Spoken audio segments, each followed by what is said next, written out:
नमस्ते दोस्तों। तो मुझे विश्वास है कि आपने काफ़ी अच्छी तरीके से अपने स्टडी को कंप्लीट कर लिया होगा और श्वेतर उपनिषद को भी आपने कंठस्थ से कर लिया होगा। तो आज का टॉपिक हमारा होने वाला है योग कुंडलिनी उपनिषद। तो जो योग कुंडलिनी उपनिषद थोड़ा सा बड़ा होने वाला है, इसलिए हमने इसे दो पार्ट में डिवाइड कर दिया है। तो हम योग कुंडलिनी उपनिषद में आज क्या पढ़ने वाले हैं, तो हम थोड़ा सा इसके बारे में हम जानकारी प्राप्त कर लेंगे कि इसमें टॉपिक क्या क्या चीज़ें हैं, सिलेबस क्या है और हमें क्या क्या चीज़ें पढ़नी है, क्या ज़रूरी है क्या नहीं है। तो हमारे लेक्चर में आपको मिलने वाले हैं इंट्रोडक्शन ऑफ कुंडलिनी उपनिषद। कुंडलिनी उपनिषद के बारे में थोड़ी बहुत जानकारी प्राप्त करेंगे। वायुजय यानी प्राणायाम की सिद्धि कैसे होगी, मिताहार क्या है, आसन कितने प्रकार के हैं और कुंभक के कितने टाइप योग कुंडलिनी उपनिषद में बताए गए हैं, इन सब चीज़ों के बारे में हम डिटेल एनालिसिस करेंगे। तो सिलेबस में मेंशन है कि हमें क्या पढ़ना है, method of pranayama siddhi, types of pranayama and means of self realisation, यानी कि प्राणायाम की सिद्धि के उपाय हैं किस प्रकार से होंगे, प्राणायाम के कितने भेद हैं, ब्रह्म प्राप्ति के उपाय क्या है और योग कुंडलिनी उपनिषद में ब्रह्म और शिव जी के बीच में संवाद है, कन्वर्सेशन के बीच में है, ब्रह्म जी के बीच में है और भगवान शिव के बीच में क्या है, संवाद है। योग कुंडलिनी उपनिषद में सिर्फ 3 चैप्टर दिए हुए हैं और उनमें कितने मंत्रों की बात की गई है, 171, यानी कि 171 मंत्रों की बात की गई है। फर्स्ट चैप्टर में आपके हैं 87 मंत्रास हैं, सेकेंड चैप्टर में 49 मंत्र हैं और थर्ड चैप्टर में 35 मंत्र हैं। अब हम बात करते हैं कि हम थोड़ा सा ओवरव्यू ले लेते हैं कि फर्स्ट चैप्टर में क्या दिया हुआ है, सेकेंड चैप्टर में क्या दिया हुआ है और थर्ड चैप्टर में क्या क्या चीज़ें दी हुई हैं, इसके बारे में थोड़ी सी जानकारी लेते हैं। तो प्रथम जो अध्याय है जिसे हम फर्स्ट चैप्टर कहते हैं, इसमें क्या है, वायुजय यानी कि प्राण सिद्धि के उपाय, वे टू अटेन वायुजय यानी कि प्राण सिद्धि, मिताहार क्या है, आसन क्या है, शक्ति चालिनी मुद्रा किस प्रकार से हमें करनी है, सरस्वती चालन के बारे में बात की गई है, प्राणायाम के भेद हैं उनके बारे में बात की गई है, 3 बंध है, 3 बंधास है उसके बारे में बात करते हैं, योग अभ्यास के विघ्न और बचाव, जब हम योग अभ्यास करते हैं कौन कौन से बाधाएं आती हैं, ऑब्स्टिकल कौन कौन से आते हैं और हम उससे किस प्रकार से बच सकते हैं, इन सब चीज़ों के बारे में थोड़ी बहुत जानकारी प्राप्त करेंगे। कुंडलिनी का जागरण कैसे होगा, अवेकनिंग ऑफ कुंडलिनी कैसे होगी, तीनों ग्रंथियों का भेदन कैसे होगा, वो ग्रंथियां कौन कौन सी है उनकी भी हम बात करेंगे। कुंडलिनी का सहस्रार चक्र में प्रवेश, कैसे कुंडलिनी अपान वायु से सहस्रार चक्र में जाती है उसकी भी बात करेंगे।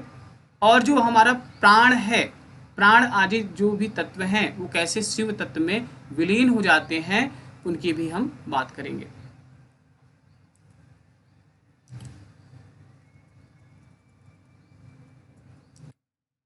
जैसा कि आपने देख लिया कि फर्स्ट चैप्टर में क्या क्या चीज़ें मेंशन की हुई हैं, अब हम देखते हैं सेकंड चैप्टर में हमें क्या क्या चीज़ें पढ़नी है।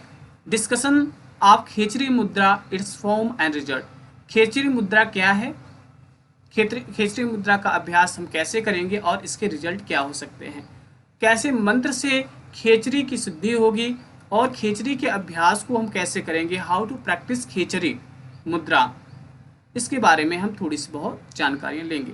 थर्ड चैप्टर में क्या क्या चीज़ें मेंशन की गई है उसकी भी हम बात कर लेते हैं, क्या क्या चीज़ें हैं।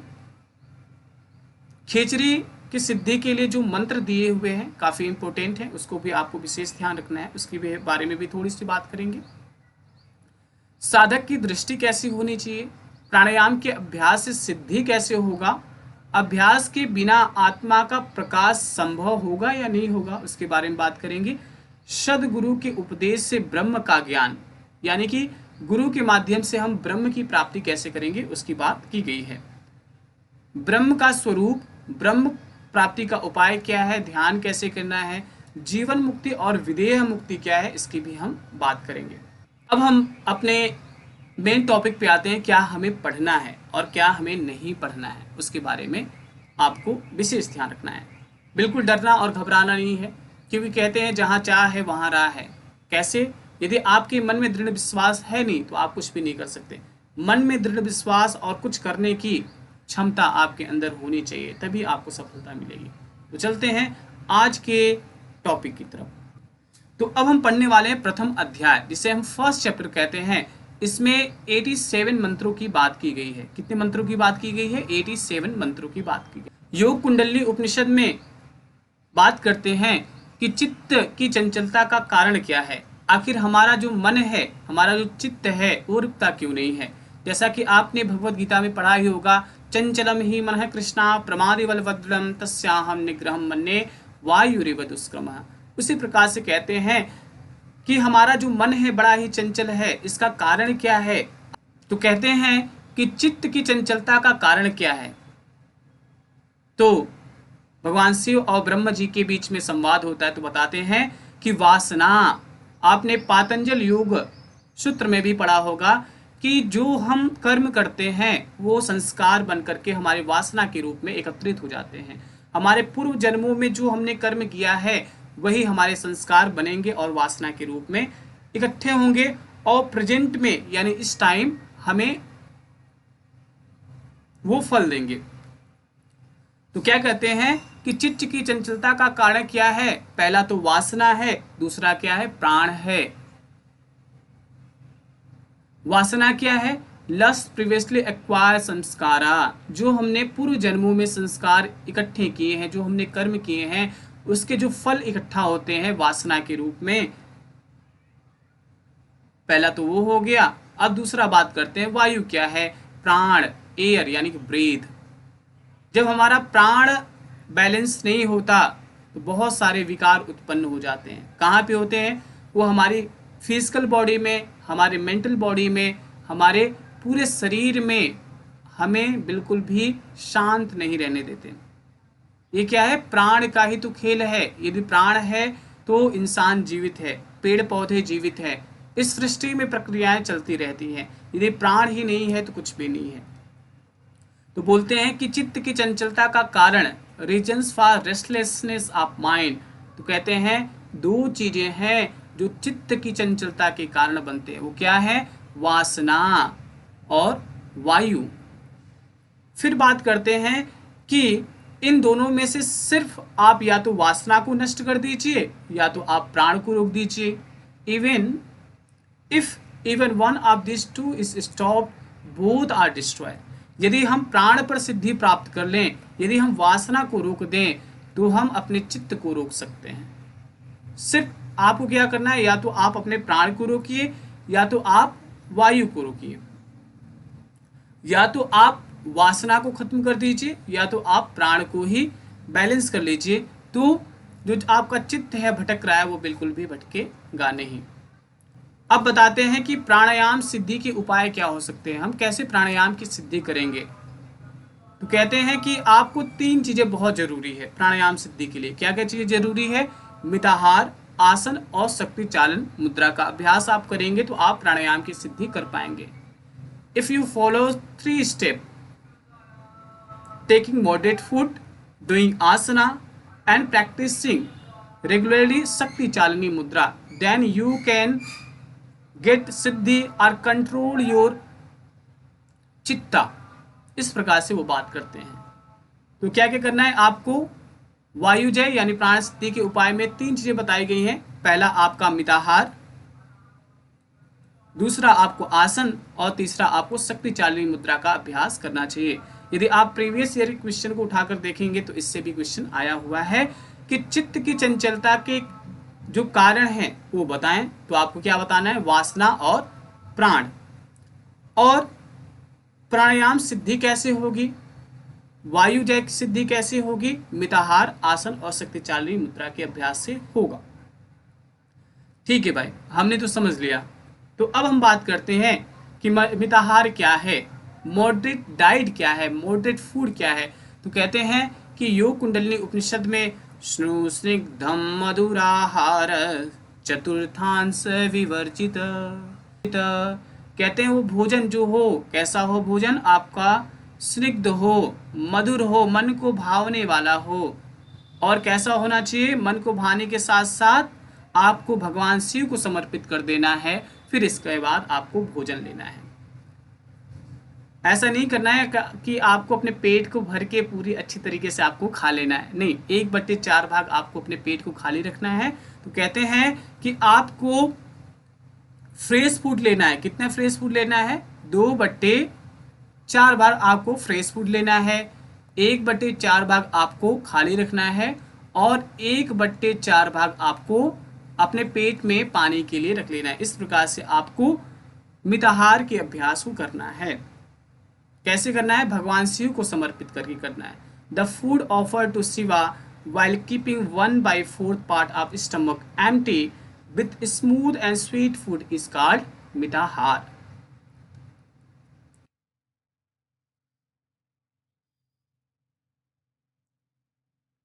अब बात आती है कि आसन। योग कुंडली उपनिषद में कितने प्रकार के आसनों की बात की गई है? तो योग कुंडली उपनिषद में 2 आसनों की बात की गई है। पहला आसन आपका क्या है? पद्मासन, जिसे हम लोटस पोज कहते हैं। दूसरा आपका वज्रासन। अभी आपने मॉडर्न इरा में देखा होगा, अभी हम जो प्रैक्टिस करते हैं वज्रासन की, वो थोड़ा सा अलग है, लेकिन एंशियंट टाइम में बताया गया है सिद्धासन को ही इन्होंने क्या बोला है? वज्रासन।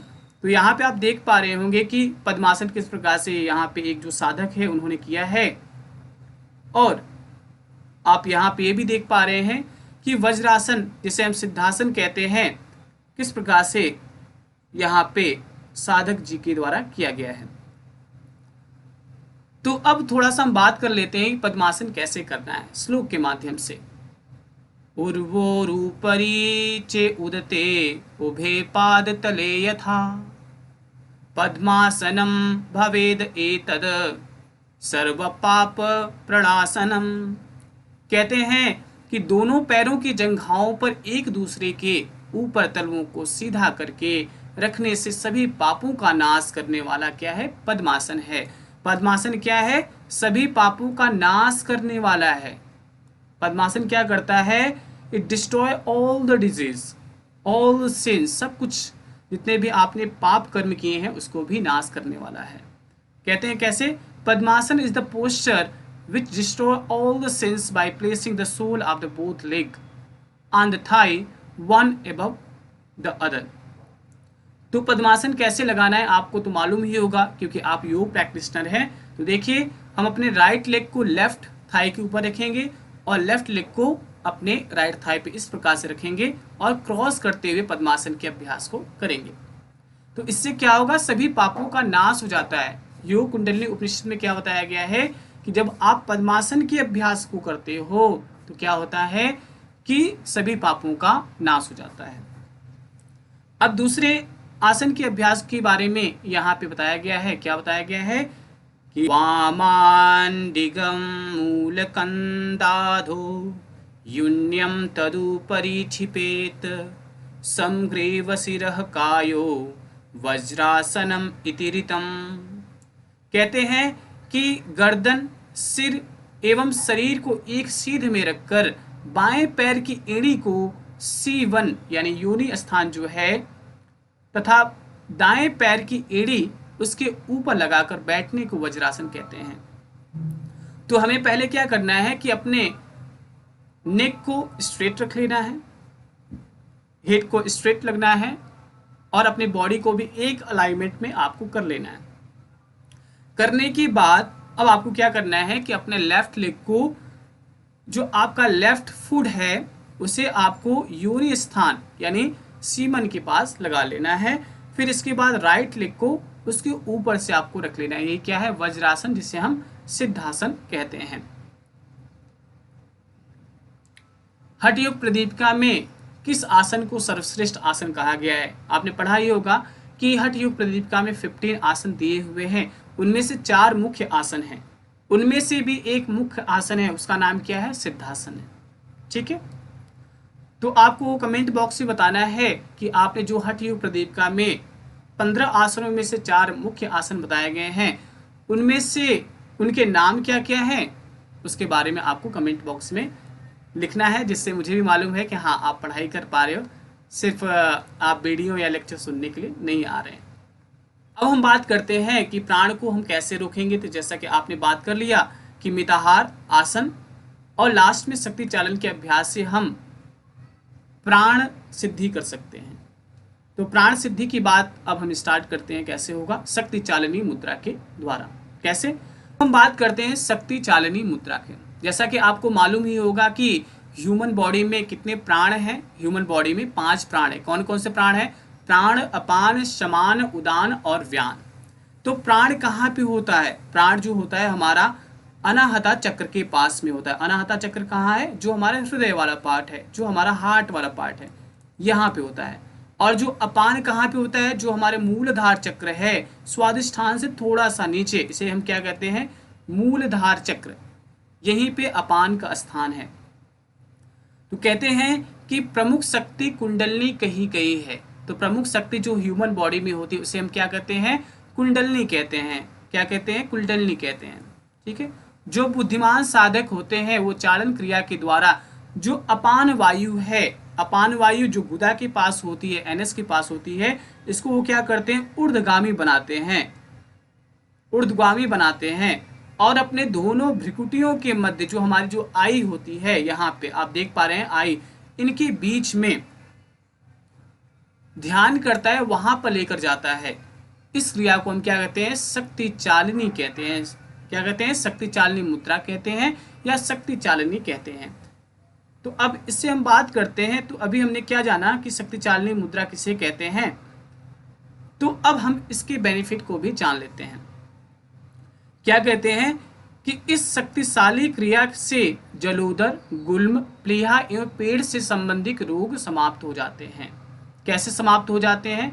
जब आप शक्ति चालिनी मुद्रा का अभ्यास करते हैं तो हमारा जो अपान है और प्राण है, प्राण और अपान को आपने मिला दिया तो जठराग्नि प्रदीप्त होगी। जठराग्नि प्रदीप्त होगी तो क्या होगा? जितने भी दोष होंगे हमारी बॉडी में वो सारे दूर हो जाएंगे। कैसे दूर हो जाएंगे? देख लीजिए।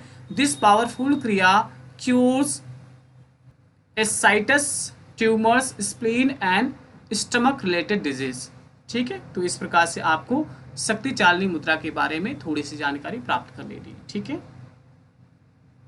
अभी तो हमने बात कर लिया कि शक्ति चालिनी मुद्रा हमें किस प्रकार से करनी है, क्या क्या लाभ होते हैं, क्या बेनिफिट होते हैं। अब हम बात करते हैं कि सरस्वती चालन क्या है। सरस्वती चालन को अरुंधति भी कहा जाता है। कहाँ पे कहा जाता है? योग कुंडलिनी उपनिषद में। क्या कहते हैं कि जिस समय ईड़ा नाड़ी चल रही हो, जैसा कि आपको मालूम है कि 10 मेजर नाड़ियां होती हैं। ठीक है। उनमें से भी 3 मुख्य नाड़ियां होती। कौन कौन सी? ईड़ा, पिंगला और सुषुम्ना।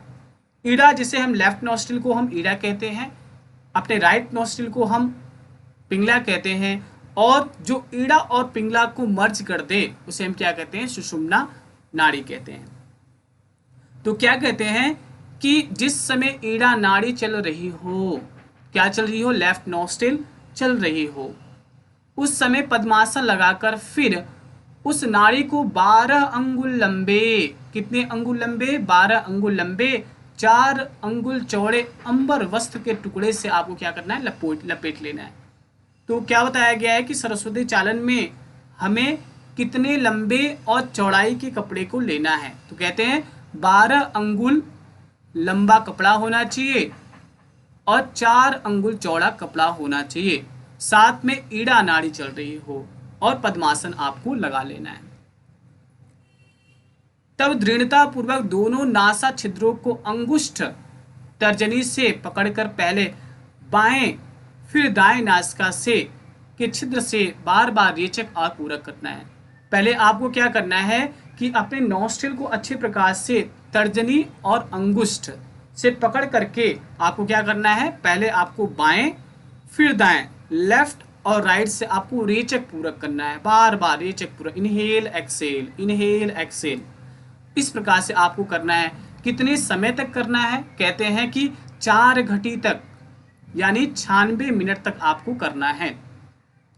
इससे क्या होगा? साथ ही सुषुम्ना नाड़ी को ऊपर की ओर खींचना है। जो सुषुम्ना नाड़ी, जो कुंडली सोई हुई है, उसको आपको जगाना है और ऊपर की तरफ क्या कर लेना है? पुल अप कर लेना है।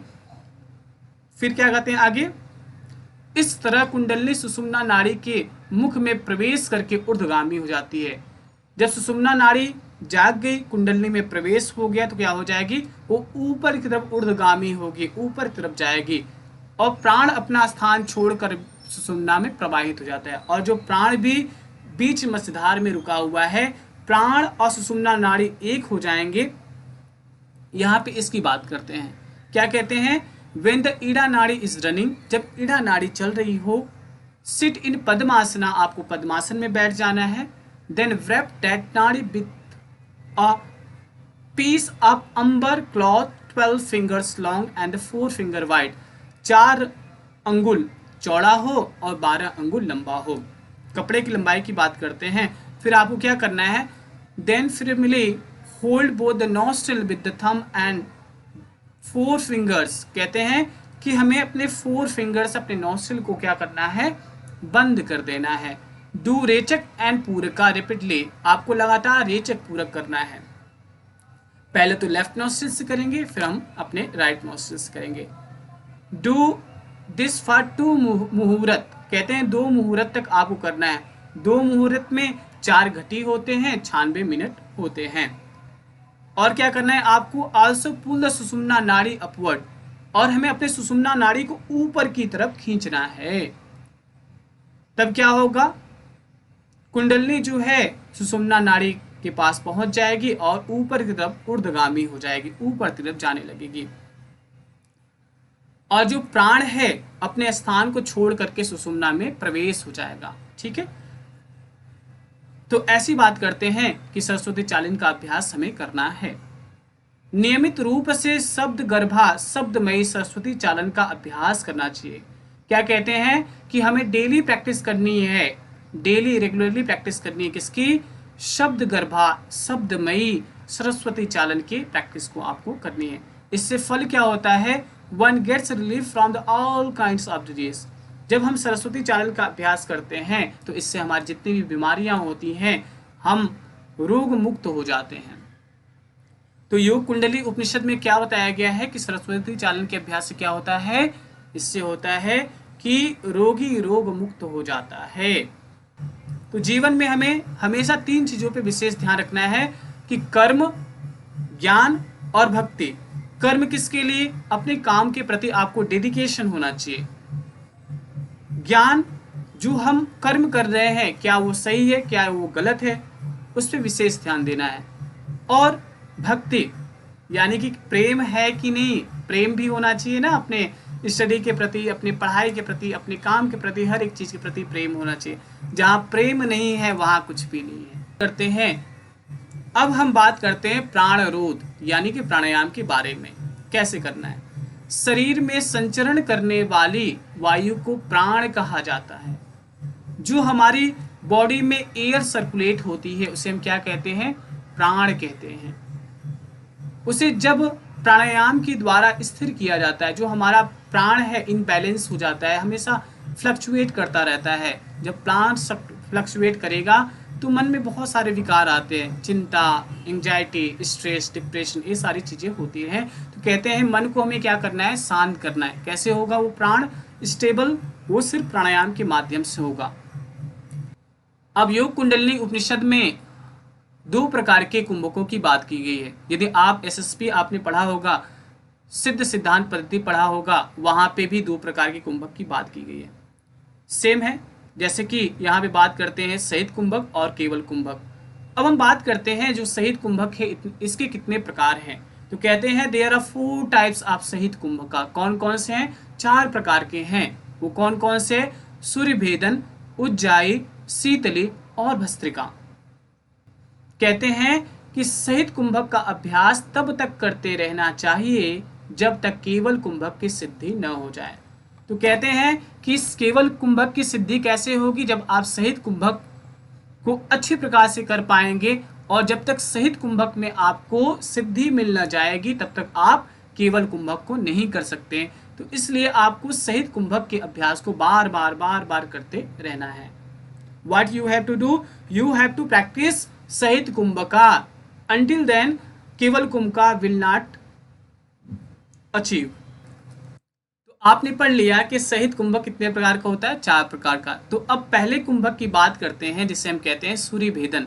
यहाँ पे आप देख रहे होंगे कि एक साधिका सूर्य भेदन के अभ्यास को कर रही है। इसी प्रकार से हमें अपने डेली लाइफ में करनी है सूर्य भेदन के अभ्यास को क्योंकि योग क्या है, एक अनुभूति है, एक प्रैक्टिस है। जितना आप प्रैक्टिस करोगे उतना आपको याद होता रहेगा और उस चीज के प्रति आपके अंदर परफेक्शन आएगी।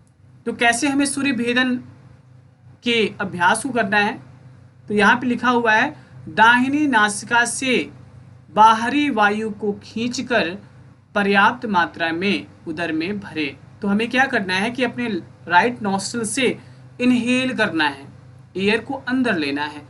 तत्पश्चात बाई नासिका से क्या कर देना है, रेचक कर देना है, यानी कि छोड़ देना है। तो सूर्य भेदन के अभ्यास को हमें कैसे करना है, what we have to do in Surya Bhedan pranayama. First will take inhalation through the right nostril, exhale through the left nostril. It is called Surya Bhedan kumbhak. इससे बेनिफिट क्या होगा, इससे कपाल शोधन होगा, स्कल प्यूरिफिकेशन, यानी कपाल शोधन, जो हमारा माथा वाला पार्ट है उसका शोधन हो जाएगा। तीनों तरह की वात, ऑल 3 टाइप्स ऑफ वाता, आपने पढ़ा होगा कि 3 प्रकार के क्या होते हैं, दोष होते हैं, वात, पित्त और कफ। तो उन तीनों दोषों का नाश हो जाएगा। कृमि दोषों का नष्ट होना, जो डिस्ट्रक्शन होते हैं, जो वाम्स होते हैं पेट में पैदा हो जाते हैं, उन दोषों का भी नाश हो जाता है। क्यों, जब हम सूर्य भेदन के अभ्यास को करते हैं तो जठराग्नि प्रदीप्त होती है और साथ में सूर्य नाड़ी एक्टिवेट हो जाता है, जिसकी वजह से जितने भी प्रॉब्लम्स होते हैं हमारे पेट में वो भी दूर हो जाते हैं। तो आपको याद रख लेना है कि सूर्य भेदन प्राणायाम से, कुंभक से, यहाँ कुंभक की बात की गई है, प्राणायाम भी कह सकते हैं ना, क्या क्या लाभ होते हैं, कपाल शोधन होगा, 3 तरह के जो वात पित्त कफ होते हैं वो भी दूर हो जाएंगे और कृमि दोषों का भी नाश हो जाएगा। काफी इजी तरीके से हमने समझ लिया कि सूर्य भेदन के अभ्यास को कैसे करना है, इसके बेनिफिट क्या होंगे। कहते हैं लाइफ इज लर्निंग, जीवन में हम कुछ न कुछ जरूर सीखते रहते हैं, हम कभी भी सीखे बिना रह नहीं सकते। तो कभी भी अपने आप को हताश और निराश नहीं करना है, जीवन के राह में चलते रहना है और अपने कर्तव्य को करते हुए अपने लक्ष्य को पाना है।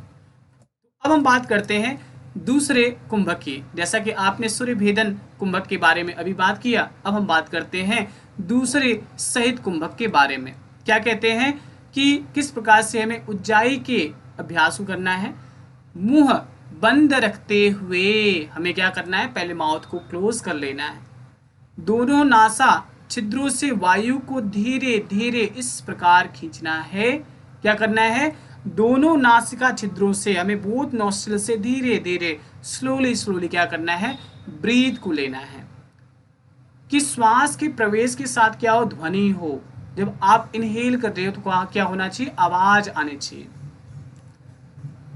हृदय से कंठ तक वायु को भरे, कुंभक करके बाई नासिका से आपको रेचक कर देना है। पहले क्या करना है कि हमने अपने माउथ को क्लोज कर लेना है, फिर धीरे धीरे इनहेल करेंगे। जब इनहेल आप करोगे तो क्या होना चाहिए, ब्रीथ लेने की आवाज आनी चाहिए, जो कि कंठ से, जो आपका गला वाला पार्ट है, थ्रोट वाला पार्ट है, यहाँ पे हिसिंग साउंड हो।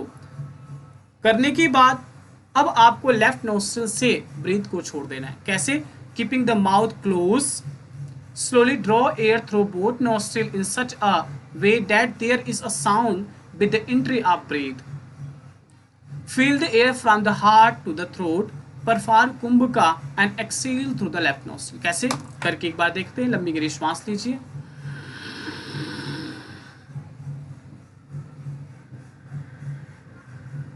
तो आपने क्या किया, ब्रीथ को लिया, आपके गले से आवाज आई, आपने क्या किया, लेफ्ट नोस्ट्रिल से आपने अपने ब्रीथ को छोड़ दिया, यानी कि रेचक आपने कर दिया। इसे हम क्या कहते हैं, उज्जाई कुंभक कहते हैं। इससे क्या क्या बेनिफिट होते हैं, अब बात करते हैं। सिर की गर्मी दूर होती है। जैसा कि आप जानते ही हैं कि इस समय गर्मी का मौसम है, तो आपको इस अभ्यास को जरूर करना चाहिए। Heat of the head is removed, गले का कफ दूर हो जाता है। जैसे कि सुबह सुबह जो कफ की प्रवृत्ति बड़ी होती है, या तो बच्चे हो या तो बड़े बुजुर्ग हो, सबके के साथ ऐसा होता रहता है कि मॉर्निंग में कफ की प्रवृत्ति बढ़ी रहती है। तो क्या करता है, सिर की गर्मी को दूर कर देगा उज्जाई प्राणायाम, और साथ में गले में जो खराश होती है, कफ जो होती है, उसको भी दूर करता है। जठराग्नि को प्रदीप्त करेगा, यानी इंक्रीज द गैस्ट्रिक पावर। नाड़ी, जलोदर तथा धातु रोग को भी समाप्त कर देता है। तो आपको मालूम होगा कि ह्यूमन बॉडी में कितनी धातुएं होती हैं, कमेंट करके आपको बताना है कितनी धातुएं होती हैं। 7 होती है। कौन कौन सी होती हैं? रस, रक्त, मांस, मेद, अस्थि, मज्जा और शुक्र। इस प्रकार से ह्यूमन बॉडी में 7 प्रकार की धातुएं होती हैं। और एक और अच्छी बात है कि आपने बहुत बार क्वेश्चन में देखा होगा कि क्वेश्चन में पूछता है कि किस प्रकार के प्राणायाम को हम चलते फिरते टहलते घूमते कर सकते हैं। तो यहाँ पे बताया गया है कि उज्जाई प्राणायाम को हम चलते फिरते टहलते कभी भी कर सकते हैं, any time anywhere, while standing और वॉकिंग। ठीक है, क्लियर हो गया? बड़े मुस्कुरा रहे हो आप। हाँ, मुस्कुराते हुए आपको हर एक प्रैक्टिस करनी है और पढ़ाई को जारी रखनी है। अब हम बात करते हैं हमारे थर्ड सहित कुंभक की, जिसका नाम क्या है? शीतली। जैसा कि आपने पढ़ लिया है ना कि सूर्य भेदन, उज्जाई, अब हम पढ़ने वाले हैं शीतली। शीतली कैसे करना है? तो यहाँ बात करते हैं कि जिह्वा के द्वारा वायु को खींचकर कुंभक नासिका से वायु का रेचक करना है। कैसे करना है? आपको अपने टंग को बाहर निकालना है। इस प्रकार से टंग को रोल करेंगे। रोल करने के बाद जो टंग के बीच में होल है, आपको उससे एयर को लेना है। आपने एयर को ले लिया, फिर आपको कुंभक करना है, यानी आपके थ्रोट और चिन एक दूसरे से टच होंगे। फिर वापस आना है, नेक को स्ट्रेट करेंगे और अपने लेफ्ट नॉस्ट्रिल से आपको रेचेक कर देना है, यानी ब्रीथ को छोड़ देना है। एक बार करके दिखाइए शीतली प्राणायाम को। तो लंबी गहरी श्वास लीजिए,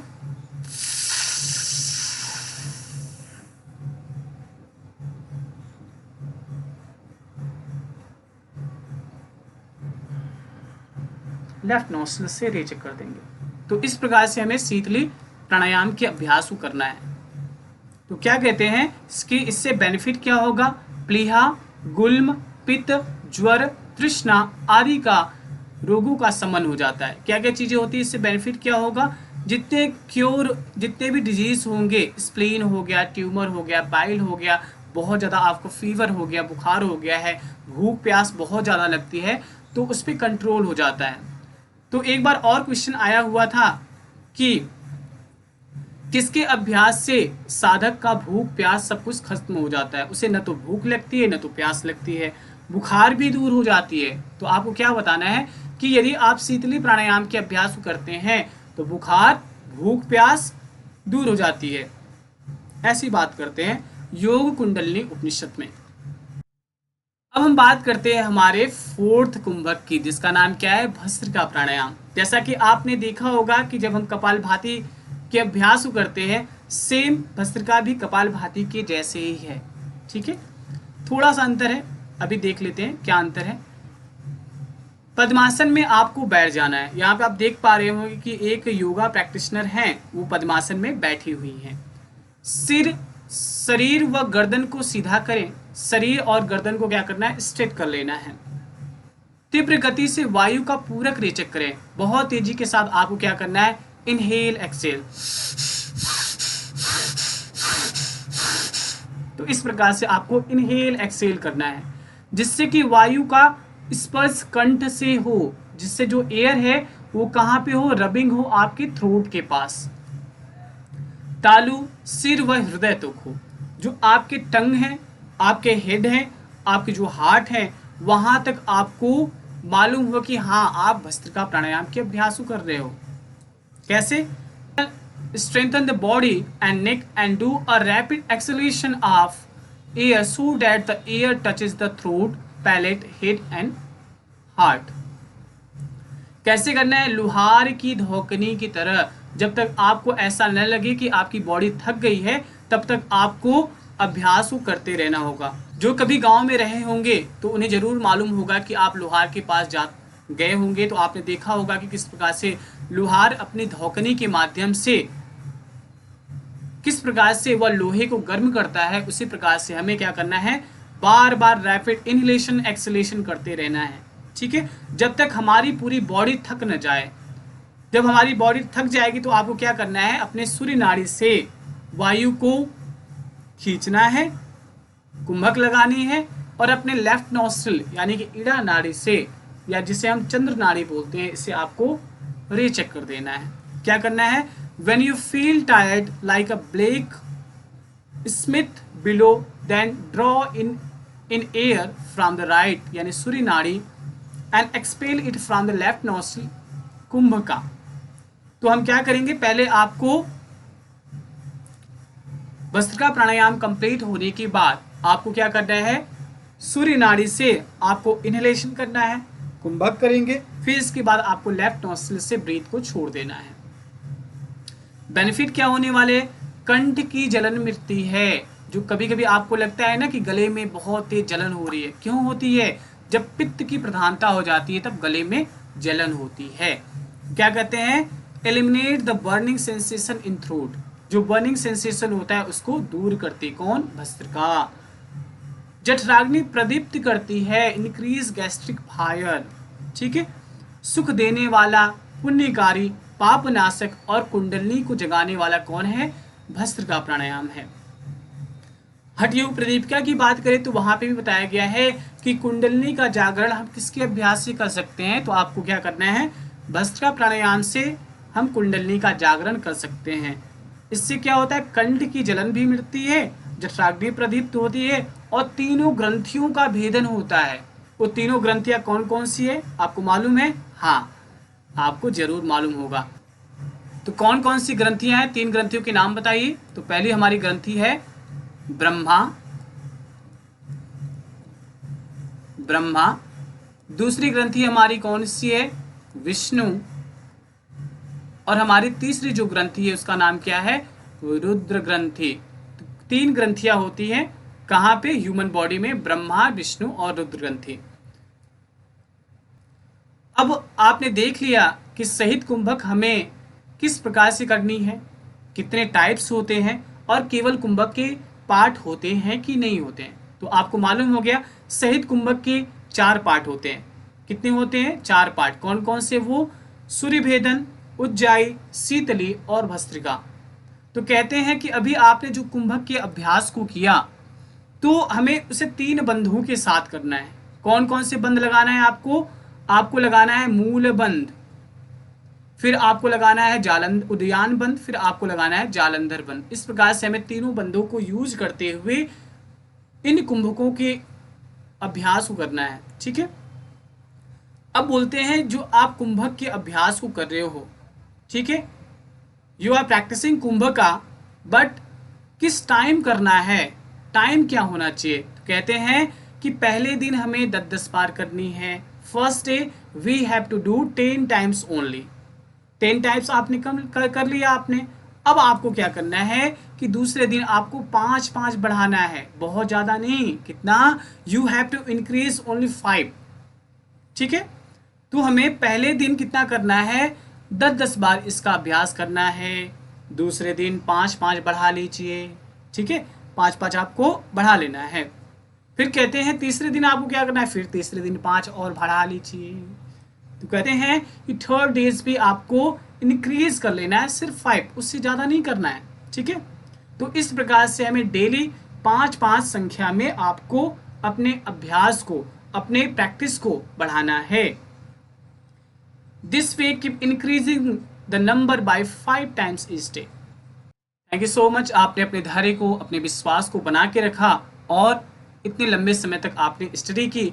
keep studying, keep learning, happy learning any time anywhere. Krishna स्त्रियोग को लाइक करिए, सब्सक्राइब करिए और शेयर करिए और अपने प्यार को बनाते रहिए। Thanks for watching. मिलते हैं एक नई वीडियो सीरीज के साथ।